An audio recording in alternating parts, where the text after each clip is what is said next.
2, 3, 4, 5, 6, 7, 8, 9, 10, 42.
Hey, good afternoon, and thank you so much for being here for this special occasion, and that is to announce who will serve as our next interim chief of police. My name is Tab Bolin, and I have the honor of serving as mayor of the City of Decatur, Alabama, and that is a true honor. Our next interim chief of police is Natus E. Carlisle Jr. Chief Carlisle is the father of 7 wonderful children who were all raised in Decatur, where it is greater, he says. He married to the vivacious Sheila Pruitt Carlisle. Chief Carlisle was born in 1964 in the city of Decatur, Alabama. He matriculated through the Decatur City School Systems, graduating from Austin High School in 1982. He went on to join the United States Air Force in August of '82, serving honorably as a security police officer until 1990. Chief Carlisle left the service to pursue a career with his hometown police department. He then joined the Decatur Police Department in fall of 1990, serving only 2 years as a patrolman. In 1992, Chief Carlisle became the first African-American CID, that's Criminal Investigation Division detective, in the history of the Decatur Police Department. In 1994, he was honored to be one of the three detectives honored to serve in the newly established Robbery Homicide Unit. Chief Carlisle served in that capacity until the year 2000. During this time, he's proud to say that he only lost 2 cases, which is a testament to his diligence and attention to detail. Chief Carlisle was promoted in 2000, assuming the role as Detective Sergeant, supervising Robbery and Homicide Unit. 4 years later, 2004, he was again promoted to the rank of Lieutenant, assuming the role of CID Chief of Detectives. 3 years later, that's 2007, Chief Carlisle was promoted to the rank of Captain, assuming the command officer role over an entire criminal investigation division. CID units under his purview included property crimes, robbery, homicide, anti-crimes, white-collar crimes, sex crimes, crime scene evidence, property room, narcotics, organized crime, SWAT, and the Honor Guard. Honor Guard commanding officer. It should be noted that Chief Carlisle's promotion to the ranks of lieutenant and captain also came with distinction of being the first African American in the history of the Decatur Police Department to hold those ranks and titles. Chief Carlisle was also selected to perform interim duties as police chief, and that's important to note. This is his second time to serve as an interim chief of police. When then Chief Ed Taylor retired back in 2016. Chief Carlisle retired from the Decatur Police Department in December 2016. A few days later, he began to receive invitations to apply for the vacant Chief of Police Director of Public Safety position at Alabama A&M University. He was awarded the position, becoming the chief on February 14, 2017. During his 4.5-year tenure at A&M, he taught officers formal classes on police interaction, active shooter, honor guard, de-escalation, street crimes, court etiquette, RAD, which is rape, aggression, defense, self-defense course designed to prevent assaults to women, criminal law, and firearms training. He also became a regular senior police promotion board member at departments such as Tuscaloosa, Birmingham, and Florence. Under Chief Carlisle's leadership, campus-related violent crimes, and thefts were no longer considered the norm, but the exception. But through it all, Chief Carlisle will be most remembered because of his inspiring student support and tireless efforts to improve safety and security both on and off campus. His efforts at A&M were rewarded with 2 historically black colleges and university regional Chief of the Year awards. And then Chief Carlisle created or participated in charitable programs, events like Decatur Police Operation Thank You, charter member that fed Thanksgiving dinners to thousands of families over the years in Decatur and donated bikes to children. Our Shop with the Cop brought officers together with the community. They served to discuss issues and to learn more about each other. That's Christmas in November, Extravaganza, Decatur Back to School program, Kids with Love, where 3,000 bikes were donated to children, and Shriners charity balls. So with that kind of lays out some background on Chief Carlisle, and now I would like to introduce you to Chief Carlisle and let him share a few thoughts.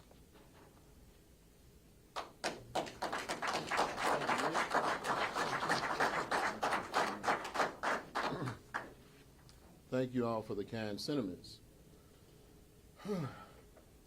Good afternoon or good evening.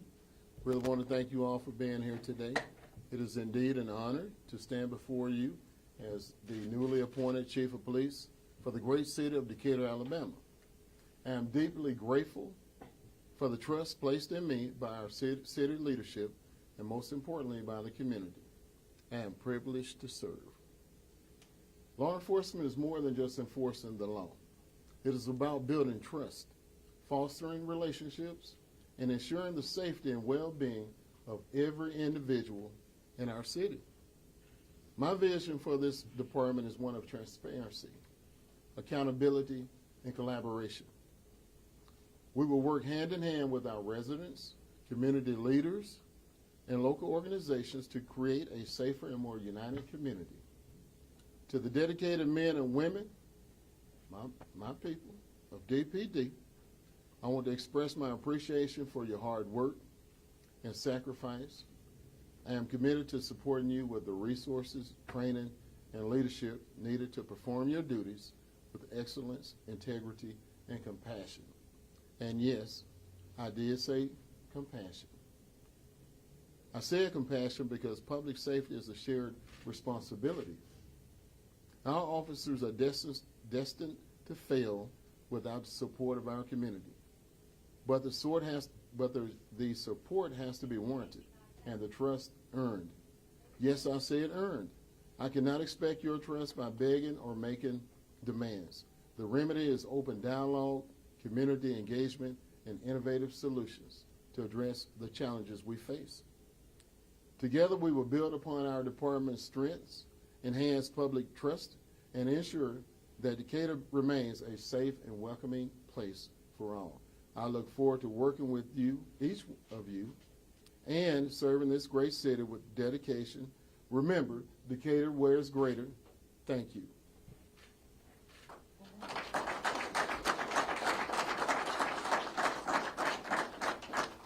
We'll take a few questions.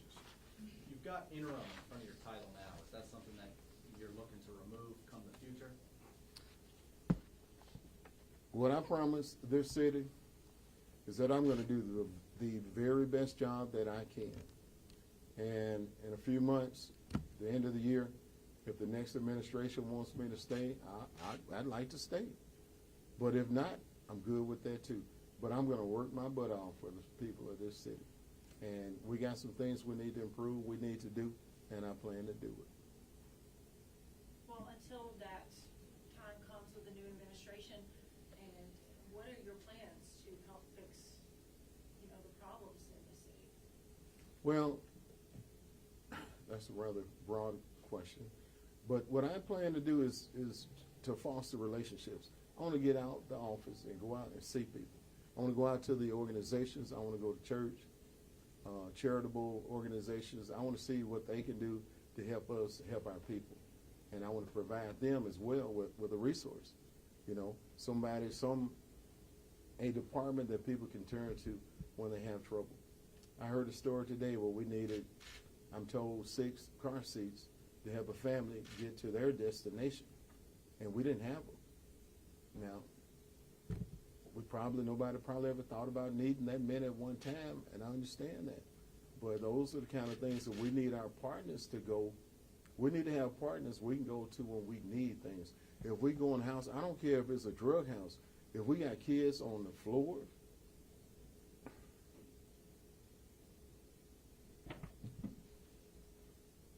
if we have kids on the floor, empty pantries, hungry folks, we need to be able to call up someone running the food pantry and say, hey, we need this. Can y'all help us out? If they can't for whatever reason, we need to have alternatives, other places, people that we can go to get money, to get food, and help our people. That's the kind of person I am. How are your relationships within the department? And more specifically, the former police chief is still on the staff here. Is that going to create anything? Do you see creating anything? But overall, how are these relationships you have with the officers here? Well, naturally, there may be some issues with some people. But I think that we have, good enough relations and smart enough people that they're going to realize what the situation is, and we're going to move forward. I'm not mad at Todd. He's not mad at me. I wish him well. He wishes me well. He gave me his recommendation for the job, So we're going to work together. And he will be a resource and ally because he's been doing it for, is it 2 years now? And so I want to be able to go to somebody who knows having the former chief here would come in handy because he knows the different programs and systems and things going on, and he'll help me learn quicker what I need to know. I'd like to add that there's just 22 years of service that Chief Pinion has and will have in our department, and that means an awful lot to us, and our interim chief knows that. And I should have said Captain Pinion. But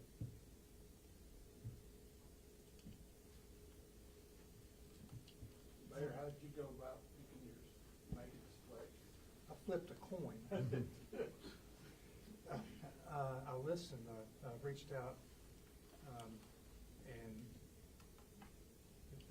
listened to the council that I saw. Did you have multiple candidates? It's a very good question. Yes, we did. We had 3 candidates. 3 very good candidates. And the thing about it, we interviewed on Friday. Yes, sir. I interviewed 2 candidates on Friday, and it took me to Sunday to realize what a blessing it was that we had 3 good candidates. Goodness, we didn't know if anyone would want to be here in Decatur, but they do. And we think that we've got the best of the 3. We know we do. And just ready for him to be able to get to work. Yes, sir. When do I start work, sir? And Chief said that he would want the job come later down the road. Now, obviously, this does not mean the search is done for the police chief. What is that gonna look like over the next however long? Yeah, that's going to be a council question. That appointment is made when a new administration takes, they're seated, and so that's whenever they'll make that decision. We know that Pinion is keeping his same salary with his new position. Will there be a raise for the chief so they're not the same rate? Everybody's happy. We're good. And then can I'm you- glad you're looking out for Chief Carlisle and his salary. And then can you tell me a little bit how your current position is going to help you transition into the chief role? Well, my current position is I came back the early part of the school year to be a school resource officer. And I am enjoying that immensely. I'm in the elementary schools. All day long I get high fives, thigh hugs, and fist bumps. And if you pick up one child, you got to get a whole hallway of them. So my back has gotten stronger. And I just love the kids, and we're going to continue to support the schools. We're going to take care of our babies, period. So to answer your question, it's kind of revitalized me, re-energized me. It's rough when people come down on police the way some have, and it's not all warranted. And whenever something bad happens, the police who are out there to protect you later were not involved in that. So to get blamed for it, it's hard on us. It's hard on these guys, you know. And knowing the things that they've gone through, the lives they've saved, all the times that they've put their lives in danger, it's hard. And so that was the real reason I quit back in 16. I got tired of hearing about it. And if it hadn't been for telephone cameras, I wouldn't have believed it. You couldn't have got me to believe that officers in this country did some of the things that we all have seen. No way in the world. I wouldn't have believed it. And so that's why I quit, and I feel much better now, and I'm excited to make things better and to help as many as I can. Well, with that being said, you are coming into this position at a very divisive time for the city, with, especially after the shooting death of Steve Perkins, that has caused a lot of division here and a lot of comments, negative comments towards police. So I think we're all happy to hear that you feel better about that, but this is a very divisive time, and how do you plan to help the community grow together? I'm going to take it to the streets. I'm going to go see people. I'm going to go see the organizations, the protesters, the churches, everyone. I'm going to go and talk to them and have real talk. You know, I want to hear what's on their minds. I'm not going to agree with everything they say. They're not going to agree with everything I say, but we're going to have dialogue. And we're going to try to push forward and form those relationships. And I ask them to trust me. Give me time. Well, says with your second time serving as interim chief, is there any way you're looking at the position differently going into it for a second time rather than a few years ago? Am I looking at it differently? Looking at the position any differently? Well, I mean, we all know we have some challenges, and there's some issues, but I'm confident. I'm confident in these guys, and I'm confident in myself. So we're going to get it fixed. How do you hope to address complaints that people bring, complaints against police officers that maybe people bring to your attention or want to file? How do you plan to quickly address those issues? The question is, how do I plan to address complaints thoroughly and completely, and honestly, fairly? That's the only way you can do. You got to be fair. You got to have all those attributes for the complaint as well as for the person being complained on. But I'll tell you guys something. In the years of my service, a lot of times you find that people don't remember things because there was so much going on at the time. You have a bank robber or something, you ask 3 people who saw the getaway vehicle, you're liable to come up with 3 different colors on the car. So when you look at video, when people file complaints sometimes, and you look at the video, they kind of get sheepish and they go, oh, I'm sorry, I didn't know that I did that or said that, or he didn't do this or do what I accused him of doing. And it's okay, as long as you're not coming up here intentionally trying to get an officer in trouble, because I know it happens. It's just a natural thing. Thank you all for being here. Okay. Thank y'all. Yes, sir.